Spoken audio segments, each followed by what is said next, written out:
हमारे यहाँ पैसा बनाने के लिए पेट्रोल के बिल में डंडी मारते हैं यार मुलाजिम।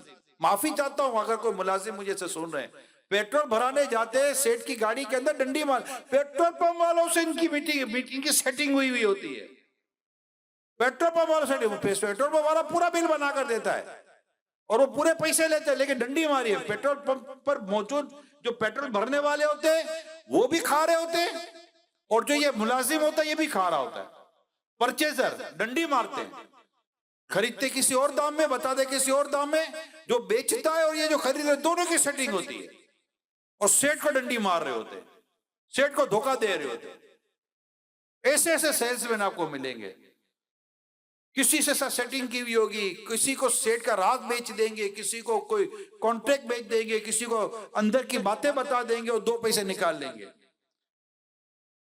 अजीब और गरीब किस्म की झूठ भी बोलते हैं यार।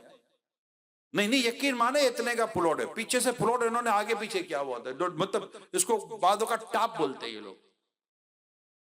टाप मारनी है इसमें अगर झूठ बोलते हैं तो क्या मतलब क्या मिलेगा इनको। और जब बाद में पता चलेगा यार इतने का बेचा, मेरे को झूठ बोला, क्योंकि ये चाहते हैं कि दोनों पार्टियों को पता ही ना चले कि प्लॉट गया कितने का, उसने दिया कितने का, मैंने बेचा कितने का। कमीशन अलग खा लेंगे और दीगर चीज अलग कर लेंगे। ऐसे इतनी अजीब और गरीब किस्म की बेईमानियां करते हैं।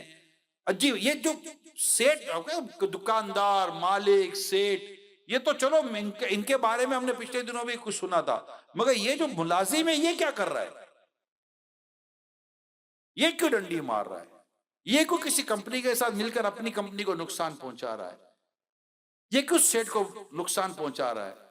सेल में, परचेज में, कमीशन में, कितनी चीजों में नुकसान पहुंचा। फैक्ट्री से चोरी करके बाहर माल ले जाते हैं, मुझे पता है। अब इतनी बड़ी फैक्ट्री है, सेठ को क्या पता होगा? ये सीसीटीवी कैमरे भी इनको नहीं पकड़ पाते ना इनको सब पता होता है कि कैमरे का रुख किधर कब जाएगा। इनका तो कैमरा भी खराब हो जाता है, क्योंकि अंदर से भी सारी तरकीब होती है। अकेला तो खाता नहीं है, वरना कोई खाने देगा। चौकीदार तक तो मिले हुए होते हैं फैक्ट्री के। ये जो मुझे देख और जिनको पता है उनको पता है कि मैं जो क्या कह रहा हूं। फैक्ट्री के चौकीदार तक मिले हुए होते हैं, सेल्समैन मिले हुए होते हैं, सुपरवाइजर मिले हुए होते हैं, मैनेजर मिले हुए होते हैं।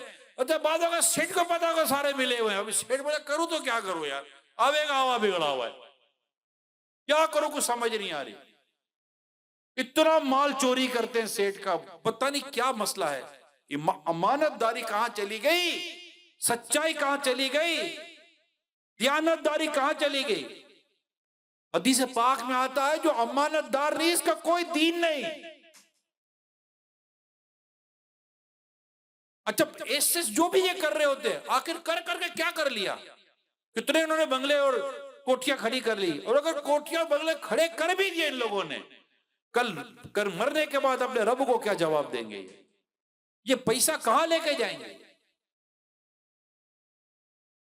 कब्र में क्या होगा? और ये पैसा पीछे, यानी कि हराम माल की नहुस सुनो, हराम माल की सदका करेगा कबूल नहीं है, सदका करेगा कबूल नहीं, कि अल्लाह पाक है, पाक माल कबूल फरमाता है। खर्च करेगा बरकत नहीं है, और छोड़ के मरा तो अज़ाब कब्र का बाइस बनेगा।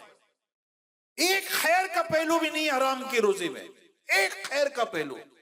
और खुद अब उसका अपना फेलियर अलग, इसको फिर को बिठाने और खिलाने पिलाने के तैयार नहीं। अरे ऐसों को बाद होगा दवा में शिफा भी नहीं मिलती, जिन पैसों से इन्होंने दवाई खरीदी होती शिफा भी नहीं मिलती, जैसे आता है वैसा चला जाता है। बीमारियां तक दूर नहीं होती बेचारों की। रहम आता है इन लोगों के ऊपर, ये मतलब क्यों कर रहे होते हैं ऐसे। अल्लाह पाक आपको मुझे हराम रोजी से बचाए।